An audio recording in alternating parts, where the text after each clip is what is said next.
রিমান্ডে অবিশ্বাস্য যে পাগলামি করছেন পলক। ডক্টর জাফর ইকবালকে খুঁজছেন শিক্ষার্থীরা এবং গাড়ি রেখে পালিয়েছেন সাবেক স্বরাষ্ট্রমন্ত্রী। এবার শুনবেন বিস্তারিত। 2008 সালে নাটোরের সিংড়া উপজেলা থেকে জুনায়েদ আহমেদ পলক প্রথমবার আওয়ামী লীগের সংসদ সদস্য নির্বাচিত হন।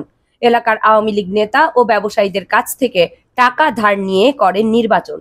নির্বাচনী হলফনামায় লেখেন 15 শতক কৃষিজমি ব্যাংকে, 50,000 টাকা এবং 60,000 টাকার আসবাবপত্র রয়েছে তার। এরপর তথ্য প্রযুক্তি প্রতিমন্ত্রী হয়ে আলাদিনের চেরাগ পেয়ে যান পলক। সাবেক প্রধানমন্ত্রী শেখ হাসিনার ছেলে সজীব ওয়াজেদ জয় ছিলেন প্রধানমন্ত্রীর তথ্য ও প্রযুক্তি উপদেষ্টা, তাই জয়ের সঙ্গে খুব ঘনিষ্ঠ হওয়ার সুযোগ পান পলক।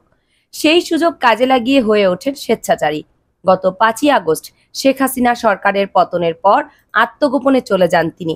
বুধবার রাতে তাকে গ্রেপ্তার করে পুলিশ। ঢাকা মেট্রোপলিটন পুলিশের খিলক্ষেত থানাধীন নিকুঞ্জ আবাসিক এলাকা থেকে আত্মগোপনে থাকা অবস্থায় তাকে গ্রেপ্তার করা হয়। ডিএমপি সূত্রে বুধবার রাতে এ তথ্য জানা গেছে। ছাত্র জনতার আন্দোলনের আওয়ামী লীগ সরকারের পতনের পর 5 জন ভিআইপি আসামিকে রিমান্ডে নিয়ে জিজ্ঞাসাবাদ করছে ঢাকা মহানগর গোয়েন্দা পুলিশ ডিবি। রাজধানীর নিউ মার্কেট ও পল্টন থানার পৃথক 2টি হত্যা মামলায় তাদের গ্রেপ্তারের পর রিমান্ডে নেওয়া হয়। এর মধ্যে পলককে 10 দিন রিমান্ডে নেওয়া হয়েছে। ঢাকা মেট্রোপলিটন পুলিশ সূত্র জানায়, মামলাগুলো এখনো থানা পুলিশের কাছে তদন্তাধীন। তবে ভিআইপি আসামি হিসেবে তাদের মিন্টো রোডের গোয়েন্দা কার্যালয়ে রাখা হয়েছে। সেখানে তদন্ত কর্মকর্তা সহ ঊর্ধ্বতন কর্মকর্তারা তাদের জিজ্ঞাসাবাদ করছেন। তদন্ত সংশ্লিষ্ট একটি সূত্র জানায়, গ্রেপ্তারের পর থেকেই বেশিরভাগ সময় কান্নাকাটি করছে জুনায়েদ আহমেদ পলক। ইন্টারনেট শাটডাউনের বিষয়েও তিনি তার দায় অস্বীকার করেছেন। তার ভাষ্য, প্রতিমন্ত্রী হলেও ইন্টারনেট বন্ধ করার ক্ষেত্রে তার একক কোনো সিদ্ধান্ত ছিল না। জিজ্ঞাসাবাদে পলক জানিয়েছেন, গোয়েন্দা সংস্থার প্রধান ও এনটিএমসির পরিচালক সাবেক সেনা কর্মকর্তা জিয়াউল আহসান এর নির্দেশনা মেনে তিনি ইন্টারনেট শাটডাউনের সিদ্ধান্ত নিয়েছিলেন। এছাড়া ইন্টারনেট শাটডাউনের ক্ষেত্রে সাবেক প্রধানমন্ত্রী শেখ হাসিনারও সায় ছিল। জিজ্ঞাসাবাদকারী সূত্রের দাবি, ভিআইপি আসামিদের মধ্যে সবচেয়ে বেশি ভেঙে পড়েছেন জুনায়েদ আহমেদ পলক। এত দ্রুত সরকারের পতন হতে পারে তা তিনি কল্পনাও করতে পারেননি। যদিও একদিন আগে স্ত্রী সন্তানদের বিদেশ পাঠিয়ে দেওয়ার কথাও তিনি স্বীকার করেছেন। পলকের ভাষ্য, চাইলে তিনিও দেশ ছেড়ে পালাতে পারতেন, তবে শেখ হাসিনার সঙ্গে বেইমানি করা হবে বলে তিনি জাননি। শেখ হাসিনা পতনের পর নিখোঁজ থাকার 3 জন ফিরে এসেছেন, যাদের দীর্ঘদিন কোনো হদিস মিলেনি। এরপরই আলোচনায় আসে আয়নাঘর। এর আগেই এই আয়নাঘর আলোচনায় এসেছে, কিন্তু এটা বাস্তবে আছে কিনা তা নিয়ে তখন অনেকেই সংশয় ছিল। কিন্তু ফিরে আসা ব্যক্তিরা গণমাধ্যমে মুখ খোলার পর জানা গেল, বাস্তবে আয়নাঘর আছে। সেখানে গুম করে রাখা হয় এবং নির্যাতন করা হয়। আলোচিত গোপন কারাগার আয়নাঘর তৈরিতে সাবেক প্রধানমন্ত্রী শেখ হাসিনার নিরাপত্তা উপদেষ্টা অবসরপ্রাপ্ত মেজর জেনারেল তারিক আহমেদ সিদ্দিক মুখ্য ভূমিকা পালন করেছিলেন বলে অভিযোগ উঠেছে। পুলিশের একটি সূত্রে জানা গেছে, আয়নাঘর মূলত তৈরি হয়েছে 2009 সালে। এর পেছনে কলকাঠি নেড়েছেন সাবেক প্রধানমন্ত্রী শেখ হাসিনার নিরাপত্তা উপদেষ্টা অবসরপ্রাপ্ত মেজর জেনারেল তারিক আহমেদ সিদ্দিক। তৎকালীন আওয়ামী লীগ সরকার বিরোধী দলের নেতাদের অপহরণ করে বছরের পর বছর ধরে আয়নাঘরে রাখত, আবার কাউকে মেরেও ফেলা হয়েছে। এই বিষয়টি আওয়ামী লীগ সরকারের শীর্ষ কর্তারা অবহিত ছিলেন। এসব কর্মকাণ্ড করে আইন শৃঙ্খলা রক্ষাকারী বাহিনীর শীর্ষ কর্তারা পদোন্নতি পাওয়া থেকে শুরু করে পুরস্কৃত হয়েছেন।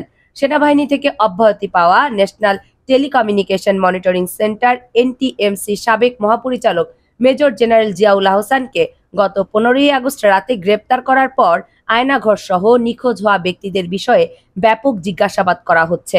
বর্তমানে তিনি বৈষম্য বিরোধী ছাত্র আন্দোলনের সময় নিউ মার্কেট এলাকায় হকার শাহজাহান হত্যা মামলায় 8 দিনের রিমান্ডে আছেন। তার বিরুদ্ধে রয়েছে খুন, গুম ও অসংখ্য ব্যক্তির ফোনে আড়ি পাতার অভিযোগ। আইন শৃঙ্খলা রক্ষাকারী বাহিনীর একটি সংস্থার এক কর্মকর্তা বলেন, গোয়েন্দাদের জেরার মুখে জিয়াউল আহসান তারিক আহমেদ সিদ্দিকেরও নাম বলেছেন।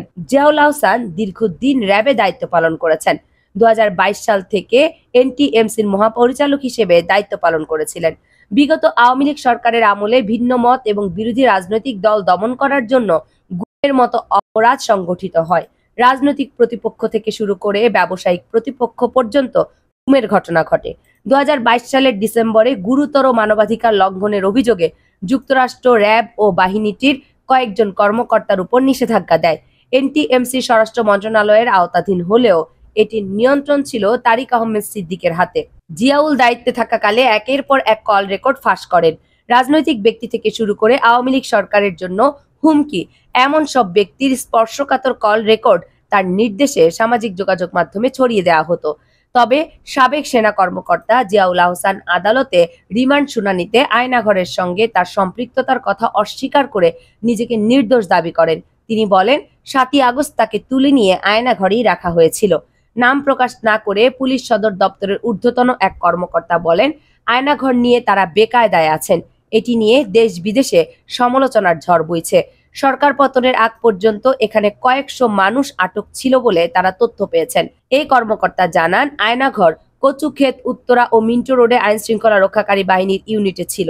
এক প্রশ্নের জবাবে তিনি বলেন, রিমান্ডে থাকা সাবেক সেনা কর্মকর্তা জিয়াউল আহসান নানান তথ্য দিয়েছেন। বিএনপি নেতা ইলিয়াস আলী সহ অন্যদের বিষয়েও তাকে জিজ্ঞাসাবাদ করা হচ্ছে। বহুল আলোচিত পুলিশ কর্মকর্তা হারুনুর রশিদ। বাংলাদেশ পুলিশের ডিআইজি পদমর্যাদার এই কর্মকর্তা সর্বশেষ ছিলেন ঢাকা মহানগর গোয়েন্দা পুলিশের প্রধান হিসেবে। সরকারি স্কেল অনুযায়ী তৃতীয় গ্রেডের চাকরিজীবী হিসেবে সর্বসাকুল্যে বেতন ৮০,০০০ টাকারও কম। অথচ সীমাহীন দুর্নীতির মাধ্যমে নামে বেনামে গড়ে তুলেছেন কয়েক হাজার কোটি টাকার সম্পদ। এবার ডিবি হারুনের বাবা আবুল হাশেম ও চাচা সুলেমান, বর্তমানে যিনি তার শ্বশুর, এদের বিরুদ্ধে মুক্তিযুদ্ধের বিরোধীদের অভিযোগ পাওয়া গেছে। কিশোরগঞ্জের মিঠামইন থানার হোসেনপুর গ্রামের হতদরিদ্র মৃত আবুল হাশেমের ছেলে হারুন। বাবা পেশায় কৃষক ছিলেন। লোকশ্রুতি রয়েছে, মুক্তিযুদ্ধকালীন হারুনের বাবা আবুল হাশেম ও চাচা সুলেমান, যিনি বর্তমানে শ্বশুর, এবং কোরআন আলী বাদশাহ মোল্লাদের নেতৃত্বে পাকিস্তানি মিলিটারিদের সহযোগিতা করতেন। তাদের নেতৃত্বে মিঠামইন থানার জনৈক শাহেদ সাহেবের বাড়িতে পাকিস্তানি মিলিটারি সহ আক্রমণ করে ১৮ জন মুক্তিযোদ্ধাকে হত্যা করা হয়। পারিবারিক অসচ্ছলতার কারণে বিশ্ববিদ্যালয়ে লেখাপড়ার জন্য হারুন এলাকার লোকজনের কাছ থেকে আর্থিক সহযোগিতা নিত। ১৯৯৩ থেকে ৯৪ সেশনে ঢাকা বিশ্ববিদ্যালয়ে ভর্তি হয়ে ছাত্রলীগের রাজনীতিতে যুক্ত হন। ১৯৯৯ থেকে ২০০০ সালের দিকে সালসাবিল বাসের টিকিট চেকারের দায়িত্বে ছিলেন। ভুয়া কাগজপত্র তৈরি করে হারুন তার বাবা মুক্তিযোদ্ধা সনদ বানিয়েছিলেন। সেটি ব্যবহার করে বিসিএস এ মুক্তিযোদ্ধা কোটায় পুলিশের চাকরি পান। ট্রেনিং এর সময় শৃঙ্খলা ভঙ্গের দায়ে চাকরিচ্যুত হন। এরপর মার্কেন্টাইল ব্যাংকে চাকরি করেন। পরে আওয়ামী লীগ সরকার ক্ষমতায় এলে ছাত্রলীগ করার কারণে হারুন পুলিশের চাকরি ফিরে পান। হারুনের ভাই ডাক্তার শাহরিয়ার মিঠামইনে অবস্থিত প্রেসিডেন্ট রিসোর্ট পরিচালনার দায়িত্বে আছেন। আরেক ভাই মোহাম্মদ জিল্লুর রহমান জিয়া পুলিশের মাদকদ্রব্য নিয়ন্ত্রণ অধিদপ্তরে এএসআই পদে চাকরি করছেন। তার বিরুদ্ধে রাজধানীর বিভিন্ন পদের বার থেকে কয়েক কোটি টাকা মাসোহারা নেয়ার অভিযোগ রয়েছে। মাদকদ্রব্য নিয়ন্ত্রণ অধিদপ্তর একজন সহকারী পরিচালক বলেন, জিয়া এএসআই হলেও উপপরিচালক পর্যন্ত তাকে ভয় পায়। ভাই হারুনের নাম করে জিয়া রাজধানীর বারগুলো থেকে মাসে কয়েক কোটি টাকা চাঁদা আদায় করে। এসব অভিযোগের বিষয়ে জানতে পুলিশ কর্মকর্তা হারুনুর রশিদের ব্যক্তিগত নাম্বারে টানা কয়েকদিন বারবার ফোন করা হলেও সেটি বন্ধ পাওয়া গেছে। বৈষম্য বিরোধী আন্দোলনের বিরোধিতা করা আলোচিত সমালোচিত কথা সাহিত্যিক, শিক্ষাবিদ অধ্যাপক ডক্টর মোহাম্মদ জাফর ইকবাল কোথায় আছেন? তিনিও কি দেশ ছেড়েছেন, নাকি দেশেই আত্মগোপনে আছেন, জানতে চাচ্ছে শিক্ষার্থীরা। সাবেক প্রধানমন্ত্রী শেখ হাসিনা পদত্যাগ করে দেশ ছাড়ার পর গ্রেপ্তার আতঙ্কে আওয়ামী লীগের প্রভাবশালী অনেক হোমরা চোমরা ব্যক্তি, প্রভাবশালী নেতা, সদ্য পতন হওয়া সরকারের মন্ত্রী, প্রতিমন্ত্রী, মেয়র, কাউন্সিলর, সাংবাদিক, শিক্ষক গা ঢাকা দিয়েছেন।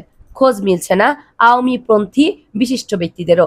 অবশ্য আরো আগে থেকে লাপাত্তা শিক্ষাবিদ জাফর ইকবাল।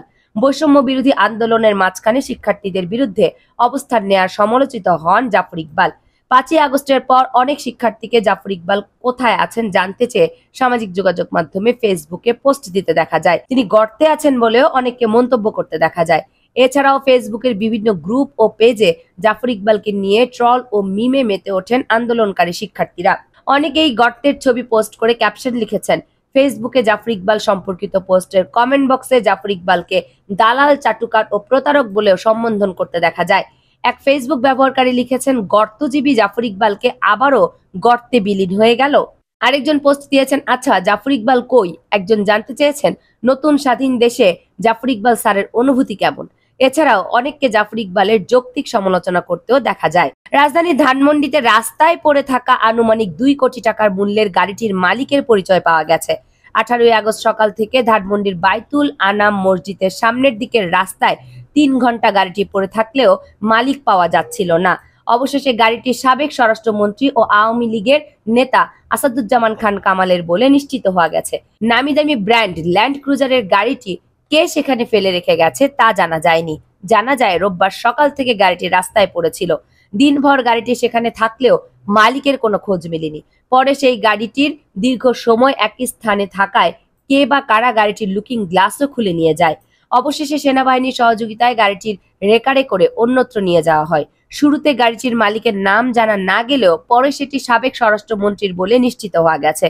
মূলত গাড়িটি কার লিখে ছবি তুলে সামাজিক যোগাযোগ মাধ্যমে ফেসবুকে পোস্ট করলে বিষয়টি নিয়ে আলোচনা হয়। সরকার পতনের পর ক্ষমতাসীনদের দলের নেতারা গা ঢাকা দেয়। গা ঢাকা দিয়েছেন সাবেক স্বরাষ্ট্রমন্ত্রী আসাদুজ্জামান খান কামালও। যদিও এখন পর্যন্ত তিনি কোথায় আছেন তা জানা যায়নি। তবে এত কোটি টাকার গাড়িটি তিনি রাস্তায় ফেলে কোথায় গা ঢাকা দিয়েছেন তা নিয়ে অনেকের মনেই কৌতূহল। কামরুন নাহার রাখি, কেএনআর মিডিয়া।